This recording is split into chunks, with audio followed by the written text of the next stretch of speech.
인사 나누겠습니다. 주의 이름으로 환영하고 축복합니다. 은혜 받으시기 바랍니다. 네.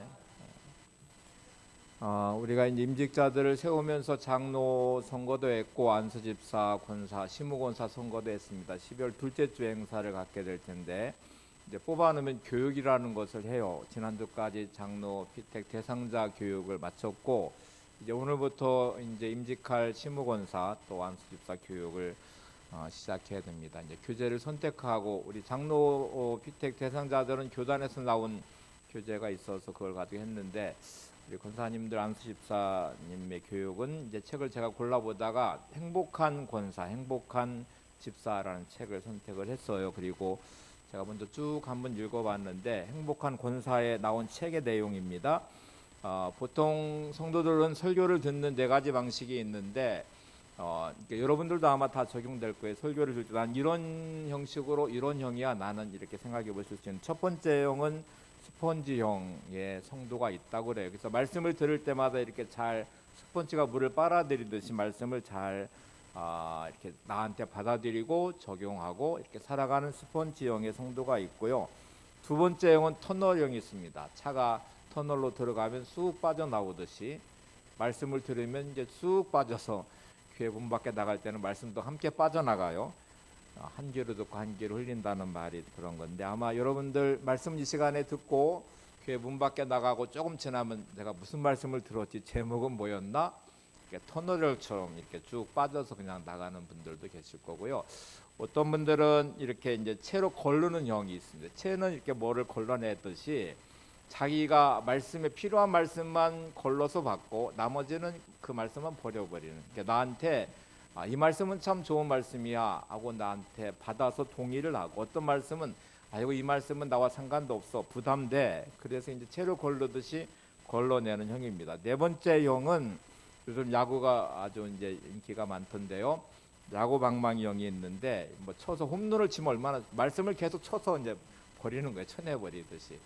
야구 방망이 형이 있는데 네 가지 형 기억하시나요? 첫 번째 형, 터널형, 채로 걸르는 형, 야구 방망이 형. 옆에 분을 한번 보세요. 말하지 않아도 아시겠죠? 저분이 무슨 형인지 스펀지처럼 말씀을 받았으면 뭔가 변화가 일어났을 것이고 신앙생활 오래 했는데 말씀이 남아있지 않으면 터널형일 것이고 취사 선택을 하는 채로 걸르는 형도 있을 것이고 기가 막히게 말씀을 야구 방망이로 쳐내듯이 쳐내는 영도 물론 있을 것입니다. 오늘 주제가 익숙하지만 참 중요한 주제고 또 어쩌면 힘든 주제인 것도 분명합니다. 성령 충만을 받기 위한 두 가지 조건 이랬는데 성령 충만은 너무 많이 말을 들어서 익숙한데요. 내가 성령 충만한 사람인가라고 물으면 고개를 갸우뚱하게 되죠. 제가 목사가 된 지 만 33년이 지났는데 제가 새벽마다 드리는 그냥 요즘은 무의식적으로 드리는 기도가 있어요. 몇 가지가 있는데 새 생명 주신 주님을 찬양합니다. 오늘도 내 생애 최고의 날입니다. 이렇게 쭉 고백하다가 제일 마지막에 성령 충만함을 주옵소서 이렇게 기도를 해요. 지금은 습관처럼 드리는 기도인데 제가 저한테 물어봤어요. 너는 성령 충만한 목사 맞냐? 너는 정말 성령 충만함을 간절히 구하고 있냐?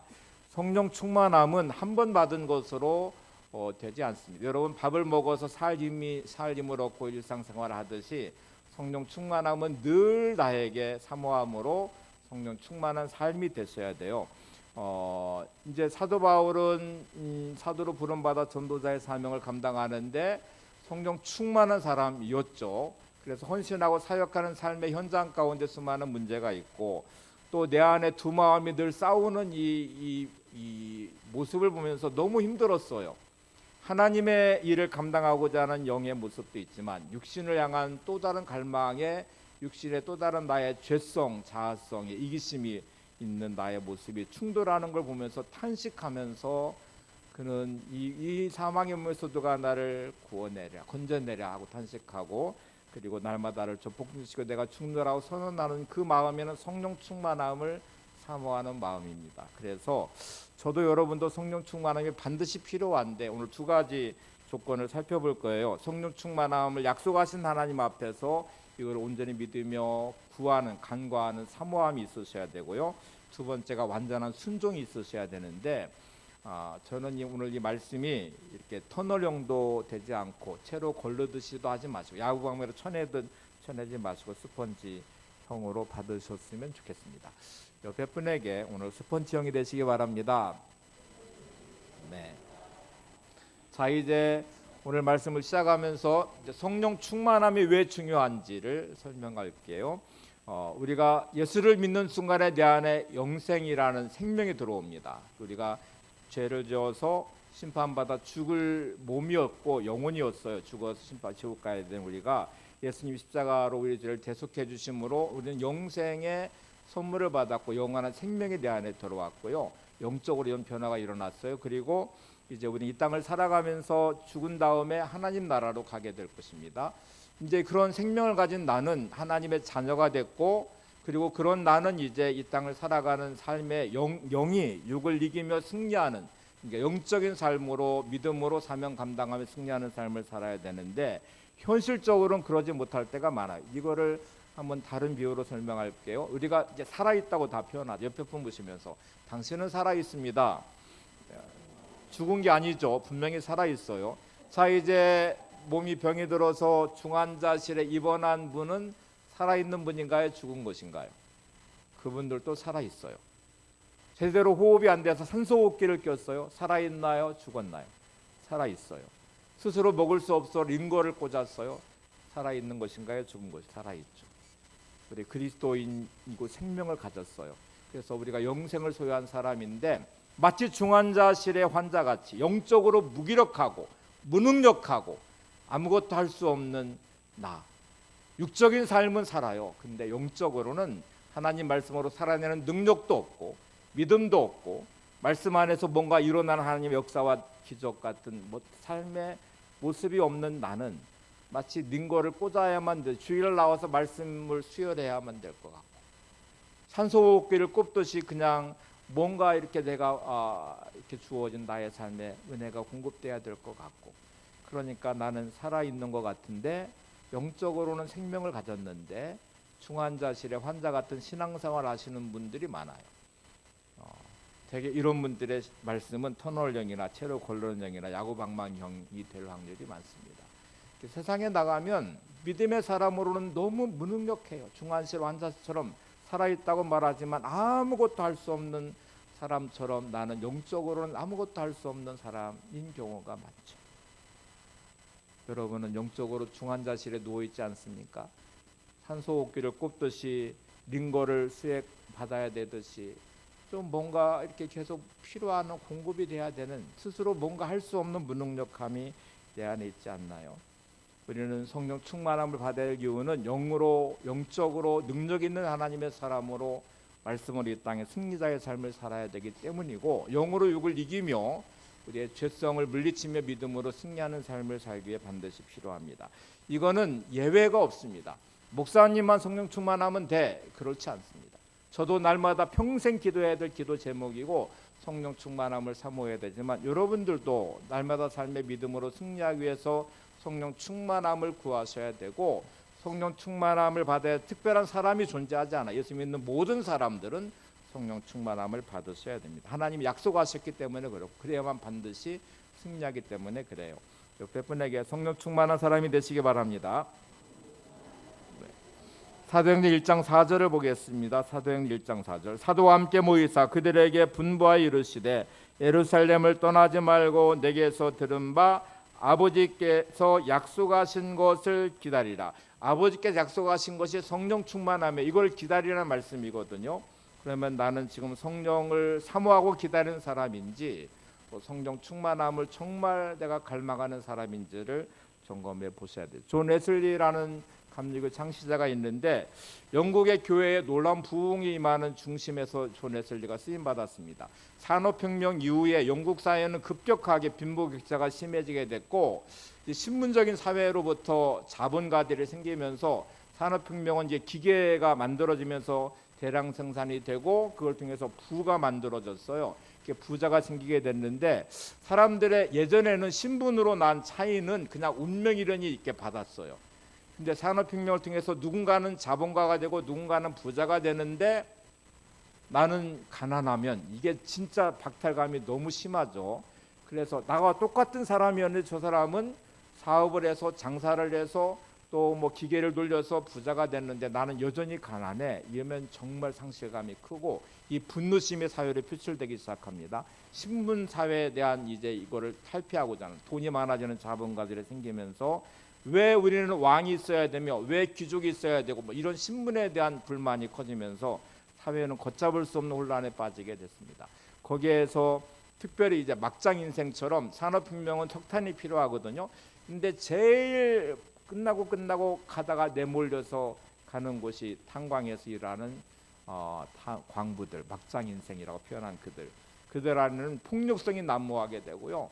술집이 많아지고 알코올 중독자가 많아지고 도박, 한탕 뒤에 도박이 횡행하게 되고, 그래서 존 웨슬리는 은혜를 받고 성령 충만함으로 말을 타고 다니면서 탄광촌에 특별히 복음을 전했는데, 하나님의 부흥의 역사가 시작되면서 탄광촌에 있는 그 사람들이 복음을 받아들이고, 영국은 다 국교가 성공회입니다. 기독교에 다 기독교인, 이름은 다 기독교인인데 전체 국민이 다 기독교인이에요.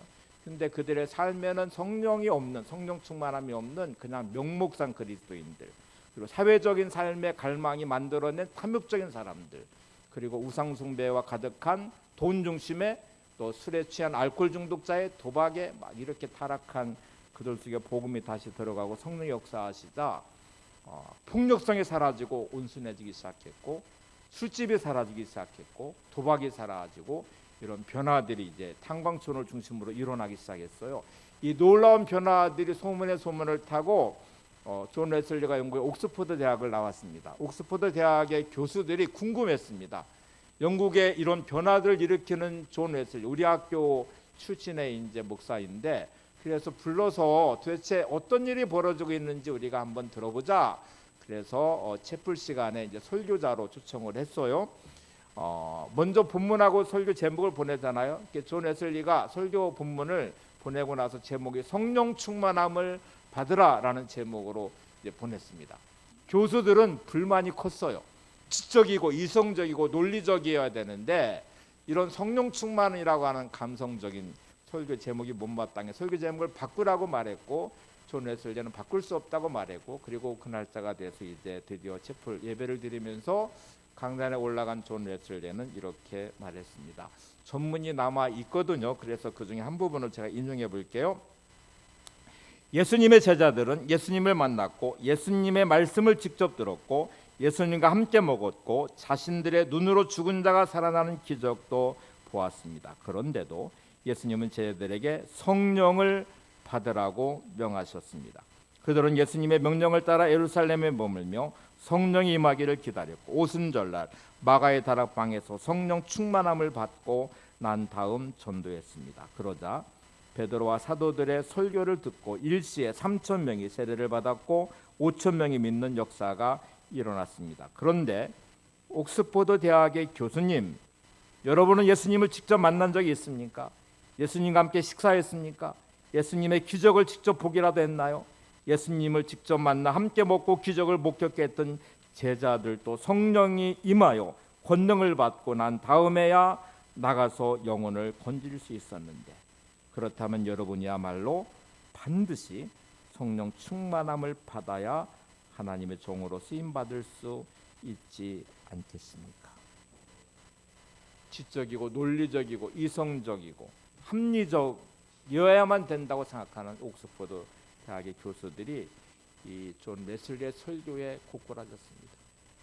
그들은 무릎을 꿇었고 성령 충만함을 사모하는 기도를 했고, 드디어 옥스퍼드 대학을 중심으로 한 부흥 운동이 일어나서 영국 사회를 바꾸게 돼요. 상류층의 사회의 사람들을 변화시키는데, 같은 시기에 프랑스는 왕정 시대를 끝내기 위해서 총칼을 들고 6월 혁명을 일으켜버렸어요. 계급사회, 신분사회에 대한 불합리한 또 산업혁명으로 일어난 부에 대한 것들을 가지고 정권을 뒤엎으려고 총칼을 들었고요. 그리고 왕정 시대를 끝냈고 민족공화정이란 제도를 정착시켰습니다. 영국과 프랑스는 가까이 있잖아요. 산업혁명이 일어난 곳은 영국이거든요. 영국 사회에 훨씬 더 빈부격차가 심하고 그런 갈등이 훨씬 더 큰데 이 영적인 성령 충만함으로 일어난 영적 부흥 운동은 지식인들을 중심으로 변화를 일으켜서 왕은 스스로 왕의 권한을 내려놓고 의회를 만들었고 권력을 분담하기 시작했습니다. 지도자들은 스스로 자신의 권리와 권한을 내려놓고 더불어 함께 살아가는 길을 모색하기 시작했습니다. 영국은 피 한 방울 흘리지 않고 영국 사회 자체를 바꿨어요. 복음이 만들어낸 능력입니다. 여러분의 인생의 성령 충만함이 가져올 변화를 소망하시고 오늘도 이 마음이 여러분 안에 가득하시기를 바랍니다. 많은 사람들이 성령 충만에 대한 말을 오해하는 부분이 있어요. 기도를 하거든요. 나는 하나님 성령 충만함을 주세요 라고 기도하는데 나한테는 성령 충만함이 없어요. 그러면 이렇게 생각합니다. 성령 충만함은 특별한 사람만 받는 거야. 목사님만 필요하겠지. 중직자들, 직분 있는 사람들 나는 필요 없나 봐. 하나님은 나에게 안 주시는 것 같아 라고 생각하면서 마치 성령 충만함은 특별한 사람들에게 주는 것으로 생각하는데 하나님은 그렇게 말씀하지 않고 주님도 그렇게 말씀하지 않으셨거든요. 예수 믿는 모든 사람들이 반드시 사모하고 구해야 될 것이 성령 충만함입니다. 모든 사람에게 필요한데 문제는 하나님이 주시지 않는 게 아니라 내가 준비되어 있지 않다는 게 문제예요. 성령 충만함을 갈망하는 마음이 내게 없어요. 말은 하고 기도는 하는 것 같지만 실제로 성령 충만함을 원하지 않는 마음이 내 안에 있어요. 여러분 그릇이 있는데 거기다가 물을 부어요. 뒤집어 놓은 그릇에 아무리 물을 부어도 절대로 물을 담아낼 수 없습니다. 그릇이 있는데 씻지 않는 더러운 그릇에 담아버리면 음식이 상하고 물도 먹을 수 없습니다. 그러니까 내 안에 있는 내 마음의 그릇이 영적인 내 마음 상태가 죄로 가득 차 있으니 성령 충만함을 구하지만 받을 수 없어요. 뒤집어 엎어 놓았으니까 성령 충만함을 받을 수 없어요. 그러면 우리는 준비되어 있지 않는 나의 문제지 하나님께 문제가 있는 게 아니거든요. 그러면 성령 충만함을 받는 중요한 두 가지 조건 이제 말씀드릴 텐데 저도 여러분들이 말씀 앞에 정말 겸손히 성령 충만함을 사모함으로 받으셔야 됩니다. 첫 번째 조건이 이 약속, 하나님의 약속, 아버지의 약속하심을 기다리라고 하는 것처럼 또 하나님을 정말 갈망하고 사모하며 주님 말씀 붙잡고 기다리는 이 기다림과 함께 이거를 믿음으로 구하는 것인데 약속을 온전함으로 믿고 구하는 것, 이게 첫 번째 조건입니다. 누가복음 11장 13절을 보세요. 너희가 악할지라도 좋은 것을 자식에게 줄 줄 알거든 하물며 너희 하늘 아버지께서 구하는 자에게 성령을 주시지 않겠느냐 하시니라. 자, 이제 너희가 악할지라도 좋은 것을 자식에게 줄 줄 알거든. 아버지 된 분들은 부모는 자식에게 좋은 걸 주죠. 그 앞에 말씀 보면은 자식이 생선을 달라고 하는데 뱀을 줄 자식 부모가 어디 있으며 알을 달라고 하는데 전갈을 줄 부모가 어디 있느냐. 부모는 다 그런 마음으로 자식에게 좋은 걸 주고 싶어 하는데 악한 부모라도 그런데 이 좋으신 하나님 아버지께서 구하는 자에게 뭐를 주시지 않느냐고요? 성령을 주시지 않겠네요. 자, 이제부터 이제 이 말씀이 도대체 뭐를 말할까를 생각해 보셔야 되죠. 구한다는 의미가 이제 첫 번째 중요하게 생각해야 될 부분입니다. 나는 구하는 사람인가? 성령 충만함을 정말 여러분 간절히 구하시는 사람 맞아요? 구한다는 이 말의 원래 의미는 간절함, 절박함이에요. 물에 빠진 사람이 살려달라고 간다. 난 죽어요. 성령 충만하지 않으면 저는 영이 죽어서 끝나요. 라는 갈망. 목마른 사슴이 시냇물을 찾듯 성령 충만함을 갈망하는 마음의 고백과 그 간절히 사모하는 마음의 구함이 내 안에 있어야 된다는 말이에요. 자, 이제 여러분 내가 성령 충만함을 주옵소서라는 기도를 내가 하는데 성령 충만한 하나님이 주시지 않아요. 이렇게 혹시 말하시는 분이 계시다면 나의 절박함이 어느 정도인지를 생각해 보세요. 여러분에게 돈 문제가 생겼어요. 이제 절박한 문제, 이거는 먹고 사는 문제를 떠나서 큰일 날 것 같아요. 돈 문제가 해결되지 않으면 진짜 내일도 없고 나는 진짜 큰일 날 것 같으면 여러분은 정말 절박함으로 동분서주하며 돈을 구하려고 몸부림칠 것입니다. 혹시 믿음이 있으시다면 하나님을 향해서 절박함으로 기도할 것입니다. 하나님, 이 돈 문제 해결해 주세요. 저 큰일 납니다. 혹시 몸에 병이 들어서 병이 고쳐져야 된다는 절박함이 내 안에 있을 때 여러분 어떻게 행동하시나요?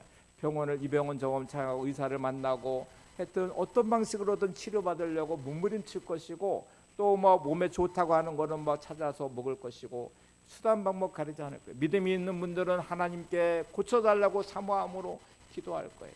대충대충 하지 않을 겁니다. 이렇게 여러분에게 있는 문제들에 대한 절박함은 나의 삶을 절박하게 만들면서 뭔가 행동하게 만들고, 믿음이 있는 분들은 기도함으로 절박하게 기도할 거예요. 성령 충만함을 혹시 이런 마음으로 기도하시나요? 여러분 그렇게 구하십니까? 성령 충만하다는 말은 다른 말로 표현하면 저는 주님만을 원합니다. 한번 저를 따라서 저는 주님만을 원합니다. 여러분 이 기도가 드려질 수 있는 기도일 것 같아요. 내가 주님만을 원합니다 라고 말하는 순간에 나는 죽고 내 안에 주님이 사십니다.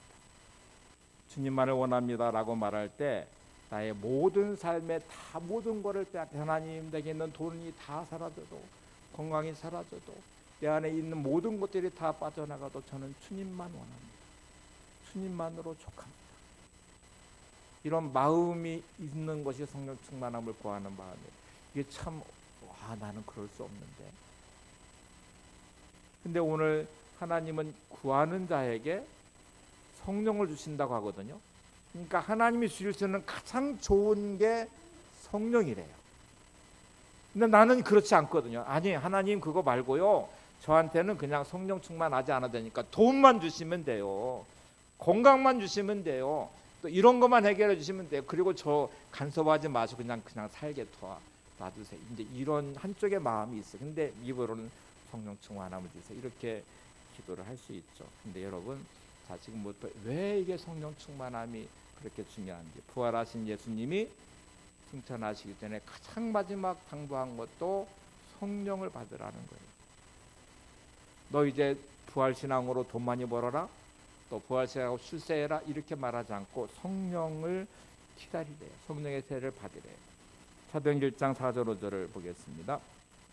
사도와 함께 모이사 그들에게 분부하여 이르시되 예루살렘을 떠나지 말고 내게서 들은 바 아버지께서 약속하신 것을 기다리라. 요한은 물로 세례를 베풀었으나 너희는 몇 날이 못되어 성령으로 세례를 받으리라 하셨느니라. 자, 지금부터 내가 구해야 될 가장 중요한 것은 성령으로 세례를 받는 것, 성령 충만함을 받는 것이라고 믿는 이 믿음의 사람들이 다락방에 모여 있습니다. 자, 이게 제일 중요한 첫 번째 단계예요. 그러니까 성령 충만함이 나한테는 제일 중요해. 내가 지금부터 구해야 될 기도의 가장 간절한 것은 성령 충만함이야. 성령으로 세례를 받는 거야. 부활하신 예수님이 승천하시기 전에 마지막 당부한 말씀이 이것이니까 나는 반드시 성령 충만함을 받아야 돼 라는 절박함으로 그 수많은 사람들 중에 120명이 다락방에 모여서 기도를 시작합니다. 성령 충만함을 사모하며. 그런데 여기 무서운 함정이 하나 들어있어요. 너희는 몇 날이 못되어라는 이 말씀, 몇 날이 못되어, 며칠이란 말이에요. 하루란 말이 이틀이란 말이에요. 3일이에요, 4일이에요. 도대체 며칠이에요? 예수님이 만약에 야 너는 5일 기다리면 성령으로 세례를 받게 될 거야, 그러면 5일 동안 기다리면 되잖아요. 근데 몇 날이 못되어라고 말씀하는 이 몇 날이 도대체 며칠인지 모르겠어요. 근데 이 말씀을 붙잡은 120명의 성도들은 하루가 지나고 이틀이 지나고 3일, 4일, 5일, 6일, 7일, 8일, 9일 지나면서 포기하지 않고 성령 충만함을 구하며 그것을 떠나지 않고 기도를 시작합니다. 끈질기게 기도를 시작합니다. 10일째 되는 날, 오순절날 드디어 성령이 바람같이 불같이 그들 가운데 임했습니다. 예수님이 10일을 기다리면 이렇게 말하지 않았어요. 이들의 자세는 받을 때까지 포기할 수 없는 성령 충만함을 위해 간구하는 기도를 드렸어요. 여러분, 예수님만으로 충분합니다라는 기도를 내가 드릴 수 없는 가장 무서운 이유는, 그러면 나는 내게 있는 많은 것들을 포기해야 될 것 같다는 생각이다. 주님이 마치 나에게 성령 충만을 받으면 이제 막 사명 감당하는 사람이 되라, 너는 세상 일 하지 말고 교회 일만 해라, 전도만 해라, 막 이럴 것 같으니까 겁이 나요. 성령 충만함을 받으면 많은 것들을, 세상의 것을 내려놓을 것 같으니까 그런 기도를 할 수가 없어요. 근데 여러분, 이 모든 증상의 이유는 예수님을 인격적으로 못 만났기 때문에 그래요. 예수님과 인격적으로 못 만나면 여러분의 은밀한 시간과 여러분의 시간은 세상의 것으로 계속 채워질 것입니다. 세상 것이 너무 좋을 거예요. 놀러 가는 것도 좋고 세상에 있는 것들도 재밌고, 그래서 신앙생활에 깊이 들어가는 것이 나한테는 두렵기도 하고 그게 싫을 거예요. 사랑하는 사람을 만나면 그 사랑하는 사람을 만남과 함께 보내는 시간이 무한한 행복과 기쁨이 있고요, 그렇게 은밀하게 보내는 시간들이 기쁨이 되는 것처럼 주님과 인격적으로 만나고 주님의 사랑을 내가 느끼며 주님을 사랑하는 마음은 주님과 함께하고 싶은 갈망과 소망과 함께하는 시간이 얼마나 행복하고 기쁨인지를 알아요. 그거를 내가 경험하거든. 성령 충만하면 주님을 인격적으로 만나고 주님과 함께하는 하늘의 기쁨이 가득한 가장 행복한 시간을 보내게 될 것입니다. 이 경험이 없는 나는 마치 성령 충만함을 구하고 주님이 함께한다면 나 부담돼. 내가 죄도 못 짓잖아, 세상 것도 못 누리잖아, 나는 많은 거 포기해야 될 것 같아 라고 생각하는 이 무서운 함정이 첫 번째 간절함으로 성령 충만함을 구하지 못하게 만들거든요. 그러니까 여러분, 주님을 만나면 가장 여러분의 인생이 행복해질 것입니다. 주님을 만나면 하나님의 것으로 가장 풍성한 삶을 누리게 될 것입니다. 주님 말씀하신 대로 자식이 구하는 것에 생선을 달라고 하는데 하나님이 뱀을 주지 않고, 알을 달라고 하는데 정갈을 주지 않대. 악한 부모도 그런데 하나님, 그 좋으신 하나님 아버지가 구하는 너에게 성령을 주신다는 말씀은 가장 좋은 걸 주신다는 거거든요. 이게 성령 충만하면 내가 구해야 될 가장 좋은 것이어야 되고요, 또 그런 마음이 내 안에 가득하셔야 돼요. 두 번째는 완전한 순종이 두 번째 조건입니다. 이게 어렵죠. 순종이란 단어가 어려워요. 그것도 완전한이란 단어가 우리에게는 턱턱 부담이 되죠. 완전한 순종이라는 말은 내가 없어져야 되고 내 안에 주님이 사셔야 되거든요. 성령의 역사하심이 온전히 내 안에 이루면 성령의 인도하심 따라 내가 온전한 순종의 삶을 살아가는 것입니다. 사도행전 5장 32절을 보겠습니다. 우리가 이 일의 증인이요 하나님이 자기에게 순종하는 사람들에게 주신 성령도 그러하니라 하더라. 자, 완전한 순종이라는 단어가 우리한테 턱턱 걸리죠. 완전한 복종, 순종. 우리는 포기하고 싶지 않은 내가 있어요. 이기심으로 만들어낸 욕망과 탐욕과 세상적인 재미라는 것도 있어요. 또 나는 지금 버리고 싶지 않는, 어쩌면 예수 믿으면서도 신앙의 중간지대에 목물로 양다리 걸치듯 세상적인 재미도 포기할 수 없고, 그렇다가 내가 예수님도 알았고 영생도 알았으니까 이 신앙생활도 포기할 수 없고, 그러니까 포기하고 싶지 않은 나의 욕망이 나의 마음속에 남아있는 것이 성령 충만함의 기도를 부담스러워해요. 드리고 싶지가 않아요. 그래서 우리는 본성적으로 이기심이 만들어낸 우리는 죄를 좋아합니다. 죄와의 싸움이 어려운 거죠. 그리고 온전한 헌신을 한다는 게 두렵죠. 적당히 믿고 싶은 마음이 내가 가진 유혹이, 세상 것도 적당히 누리면서 신앙 안에서 적당히 그 은혜도 받으면서 그 중간지대가 내가 머물고 싶은 곳인데 신앙에는 중간지대가 없습니다. 성령 받기를 소망하고 결단하는 순간에 우리는 놀라운 내 안의 변화가 일어나야 되는데, 지금부터 방법을 좀 알려드릴게요. 성령 충만함을 제가 받기 원해요. 완전한 순종이 되기 원해요 라고 결단하시면 용서란 주제를 한번 살펴볼게요. 누군가가 나를 힘들게 하고 마음에 상처를 많이 받았어요. 진짜 미워요. 원망스러워요. 마음에 일어나는 분노심이 내 안에 있어요. 근데 교회 나와서 예배를 드릴 때마다 자꾸 내 마음속에는 용서하라는 마음이 들어가요. 성령이 주시는 음성이죠. 용서해야 된다. 용서해라. 용서해라. 또 설교를 듣는데 70번씩 7번이나 용서하는 말씀도 또 전하는데 내 마음속에는 하고 싶지 않아요. 용서하고 싶지가 않아요. 내가 당한 것이 얼마나 큰데, 내가 이렇게 억울한데, 내가 이렇게 힘든데 어떻게 누구 죽으라고 내가 용서를 해? 라고 생각하면서 스스로 지옥 같은 삶을 살거든요. 근데 완전한 순종의 주제를 생각해 보세요. 그럼에도 불구하고 하나님, 제 힘으로 용서할 수 없습니다. 저에게 용서할 수 있는 마음을 주세요. 그렇게 순종을 시작하고 기도를 했어요. 그러면 성령님이 여러분의 마음에 용서의 마음을 주실 것입니다. 성령 충만함을 받는 순간이 될 거고, 성령 충만함은 나도 모르는 사이에 용서하게 되고 내 마음의 이 감옥으로부터 자유하게 되고, 그때 누리는 평안함과 기쁨과 은혜가 내 안에 가득하게 될 것입니다.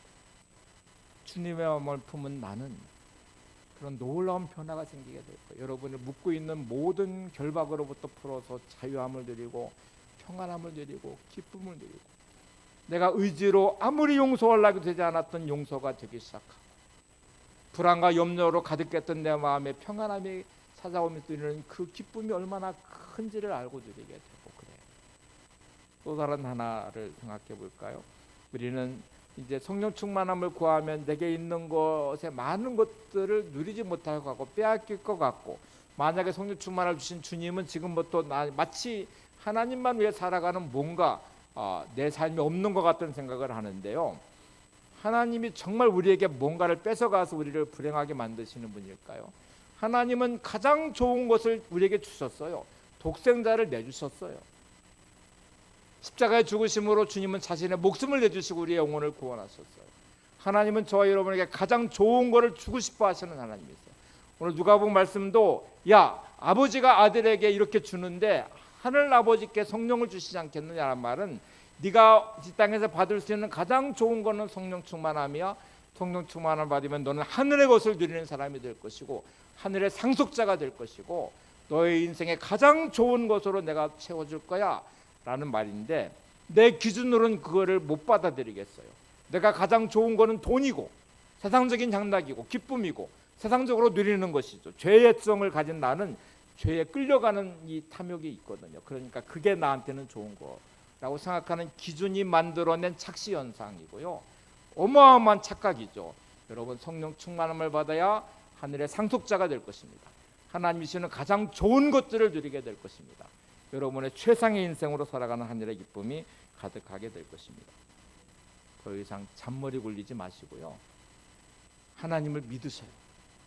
하나님이 어떤 나의 가장 좋은 아버지 되신 하나님, 성령 충만함을 받을 때 누릴 수 있는 것은 내 인생의 최고의 인생을 내가 살게 될 것이고, 세상 것으로 절대로 얻을 수 없는 평안과 하늘의 기쁨이 가득한 기쁨 충만한 삶이 될 것입니다. 이 땅에 그 어떤 것의 억압으로부터 자유한 참된 자유함을 누리게 될 것입니다. 그래서 세상 것에 묶인 근심 걱정이 사람이 아니고요, 시험 드는 인생이 아닌 하늘의 기쁨을 소유한 가장 완벽한 하나님의 사람으로 사명 감당하는 하늘의 은혜를 누리는 사람이 될 것입니다. 그러니 성령 충만함이 가장 좋은 하나님의 선물임을 믿으시고 성령 충만함을 정말 목마른 사슴의 시냇물을 하나님 세상에 대한 갈망이 만들어낸 나의 삶의 열정이 오늘부터 성령 충만함을 구하는 기도로 연결되게 도와주세요. 내 안에 있는 모든 불순종의 삶으로부터 순종의 삶으로 내 자신을 세우고, 그렇게 하지 못하는 나를 보면서 하나님께 도움을 구하고 은혜를 구하고 성령의 역사하심을 통해서 내가 순종하는 완전한 믿음의 사람 되게 도와주세요. 이렇게 기도하시면서 여러분의 삶을 세워가셔야 됩니다. 벤 카슨이라는 분이 있는데 위험을 감수한 책에서 자기의 삶에 대한 이 고백을 쭉 읽어가는 내용이 나와요. 벤 카슨은 1951년생입니다. 존슨 홉킨스 병원, 미국에서 가장 유명한 병원의 의사였고, 여러분 샴 쌍둥이, 이게 등이 붙어 있는 쌍둥이를 세계 최초로 분리 수술에 성공한 사람이에요. 그러니까 태어나는데 등이 붙은 샴 쌍둥이를 이렇게 분리시켜서 따로따로 생명으로 살게 만드는 첫 번째 수술을 성공시킨 사람이 벤 카슨입니다. 흑인인데요. 이 어린 시절은 너무나 불행했습니다. 디트로이트와 보스턴 빈민가에서 생활했던 그는, 그의 어머니는 13살에 결혼한 다음에 20살에 이혼을 했어요. 너무너무 가난함에 찌들려 있는 생태의 형 위에 형하고 벤 카슨 둘이 이제 태어나게 됐는데, 그 어머니 밑에서 성장하는 그의 어린 시절은 너무나 불행했습니다. 빈민가에서 살아가는 삶의 가난의 고단함도 있고, 어머니는 학교 근처도 가보지 못한, 글을 쓸 수도 읽을 수도 없는 사람이었기 때문에 무식한 어머니인데다가 그 상실감 때문에 술을 마셔도 알코올 중독자가 되어버렸고, 정신적 충격과 장난증으로 정신병원에 그냥 늘 입원했다가 퇴원하고 입원했다가 퇴원하고, 이게 초등학교 5학년 때까지의 모습이었어요. 어머니를 보면서 희망을 가질 수 없는 자신의 현실, 이 참담한 홀로 된 어머니가, 이혼한 어머니가 양육하는 이 가난함 가운데 어머니가 알코올 중독자에 정신병원에 왔다 갔다 하면, 정신병원에 들어가면 형과 둘이서 그 모든 것을 감내해서 살아야 되는 삶의 고단함이 있었어요. 그러다가 너무 감사하게 어머니가 초등학교 5학년 때 교회를 나갔어요. 자신의 삶에 희망 없음에 대한 그 절망감 속에 지푸라기 잡는 심정으로 교회를 나갔고, 정말 놀랍게 어머니가 변화됐습니다. 술을 끊었고 더 이상 정신적인 장난증으로 정신병원에 들어가지 않았고, 변화된 어머니의 모습 안에 충격을 받은 두 형제는 교회를 나가면서 하나님은 정말 살아계시구나, 어린 나이 때 그걸 느꼈고요. 정말 간절함으로 기도하면서 벤 카슨은 인격적으로 주님을 만나는 은혜를 경험하게 됩니다. 너무 놀라운 변화죠. 그리고 드디어 꿈이라는 게 생겼어요. 초등학교 5학년 때까지 그의 별명은 반에서 최고의 멍청이, 제일 꼴찌에 바보 같은 흑인에, 그래서 가난함에 찌들어서 뭐 이게 딱지도 제대로 딱지 못도 막 얼마나 냄새 나고 그러니까 바보 취급, 왕따죠. 막 멍충이 그랬고, 스스로도 나는 바보야, 나는 멍충이야라 생각했던 그가 예수님을 만나고 나서 드디어 꿈이 생겼어요. 어머니한테 이렇게 말해요. 엄마, 저는 의사가 되고 싶어요. 의료성이라는 의사가 되고 싶어요. 근데 어머니가 믿음이 생겼잖아요. 그래, 하나님은 너의 기도를 들어주실 거야. 네가 노력하면 너는 좋은 의사가 될 수 있을 거야 라고 격려해줬고, 정말 그런 꿈을 가지고 공부를 시작해서 꼴찌로부터 점점 실력이 향상돼 가기 시작했어요. 그래서 공부를 잘하는 학생이 됐는데, 해결하지 못한 중요한 건 마음속에 있는 분노심이었습니다. 어린 시절에 겪었던 그 상처들, 아픔들, 자기를 버리고 떠난 아버지에 대한 분노, 또 어머니에 살았던 그 삶에 겪어냈던 많은 시간들에 대한 말할 수 없는 분노심이 해결되지 않는 마음이에요. 여러분, 욱하는 성질에 막 표출되는 분노심이 여러분들 안에 있으시죠? 그 해결되지 않는, 예수를 믿었고요, 직분도 가졌고 은혜도 알고, 근데 내 안에 있는 해결되지 않은 이 분노심, 원망, 이 마음, 도대체 이걸 어떻게 해야 돼요? 벤 카슨은 해결되는 분노심이 만들어낸 자기 인생의 참상들을 겪어내기 시작합니다. 초등학교 5학년이 지나고 중학교 2학년쯤 됐을 때에 어머니하고 옷 문제로 뭔가 다툼이 일어났대요. 그래서 뭐 입어라, 못 입는다, 뭐 마음에 안 든다, 뭐 그랬나 봐요. 그래서 막 이렇게 막 대화하다가 화가 난 벤 카슨은 손을 들어서 어머니를 치기 시작합니다. 이 분노심이 표출되니까 통제되지 않는 상태로 어머니를 오른손으로 막 때리고 있대요. 왼손으로 못을 붙잡고, 형이 이거를 막지 않았으면 도대체 어디까지 갈지 모를, 미쳐버린 상태처럼 분노심이 폭발해버린 그는 통제 불가능한 상태가 되어버렸어요. 학교에서 친구와 말다툼하다가 싸웠는데 주먹으로 쳐서 친구의 얼굴에 7cm의 상처를 내버리기도 했어요. 제일 무서운 사건은 밥이라는 친구와 중학교 2학년 때 같이 라디오를 들었대요. 음악 이제 방송을 이렇게 듣고 있는데 친구가, 밥이라는 친구가 채널을 이렇게 돌려버리더래요, 다른 방송으로. 그래서 다시 음악 방송으로 돌렸대요. 그랬더니 다시 밥이라는 친구가 채널을 돌리더래요. 화가 갑자기 치밀어 오는 이 벤 카슨은 주머니 있는 칼을 들어서 친구의 복부에 칼을 찔러버렸습니다. 순식간에 일어난 일이었어요. 너무 다행히 이 칼을 들어서 딱 찔렸는데 이 벨트에 이 버클에 이렇게 칼이 딱 거기다 부딪혔나 봐요. 칼이 딱 부러지면서 그의 손으로 이 부러진 칼이 딱 손에 얹었어요. 그때서 정신이 번쩍 들었고요. 겁에 질린 밥은 미안하다고 사과를 했고, 벤 카슨은 자신의 모습이 더 몸서리치게 두렵고, 그래서 급하게 도망치듯 와서 욕실에 들어가 문을 걸어 잠고 엎드려 통곡을 하기 시작했습니다. 예수를 믿잖아요. 자신의 꿈도 생겼잖아요. 성실한 학생이 돼. 외형적으로 보면 착한 학생, 공부 열심히 해서 우등생이 돼 있었어요. 그에게는 꿈도 있었어요. 의사가 되고 의료 선교사가 되고자 하는 꿈. 근데 마음속에 일어나고 있는 이 분노심, 표출되는 분노심이 만들어낸 이 비극적인 상황들, 어머니를 손으로 때리고 있는다. 분노심이 치밀어올 때 주먹을 들어 친구의 얼굴을 가격고 상처내고 있는다. 가장 친한 친구 밥이란 친구의 주머니에 있는 칼로 찔러서 죽이려고 했던다. 이게 도대체 이 나는 누구예요? 내 마음속에 있는 것을 도대체 어떻게 해결할 거예요? 여러분의 삶에 드러나고 있는 문제점들을 여러분 느끼십니까? 예수 믿는 사람인 거로 도저히 설명할 수 없는 분노심에 표출된 언어의 폭력과 폭력적인 나의 성향과 드러나고 있는 죄성들과 세상에서 만들어진 너무나 이기적인 사람, 세상 사람들보다 더한 사람이 되어버린다. 도대체 이거 어떻게 해결할 거예요? 성령 충만하지 않으면 해결될 수 없는. 페인카스는 욕실에 문을 걸어 잠고 엎드려 통곡하듯이 기도하고, 하나님 저 좀 살려주세요. 저 이거 해결 안 되면 저 살 수가 없어요. 어떻게 제가 친구를 죽이려고 해요? 제가 어떻게 어머니를 손으로 손찌검하고 때리고 그래요? 제가 어떻게 이래요? 그래서 막 통곡하듯이 기도하고 정말 눈물 다 쏟아내고 기력이 다 사라지는 순간에 성경책을 펴서 읽기 시작했습니다. 그때 그의 눈에 들어온 것은 잠언 16장 32절 말씀 같이 보실까요? 노하기를 더디하는 자는 용사보다 낫고 자기 마음을 다스리는 자는 성을 빼앗는 자보다 나으니라. 노하기를 더디하는 자는 용사보다 낫고 자기 마음을 다스리는 자는 성을 빼앗는 자보다 나으니라. 마치 하나님 오늘 나에게 하시는 말씀으로 그는 받았고 성령의 충만함을 구하기 시작합니다. 어느 순간에 그의 마음이 평온함이 찾아왔어요.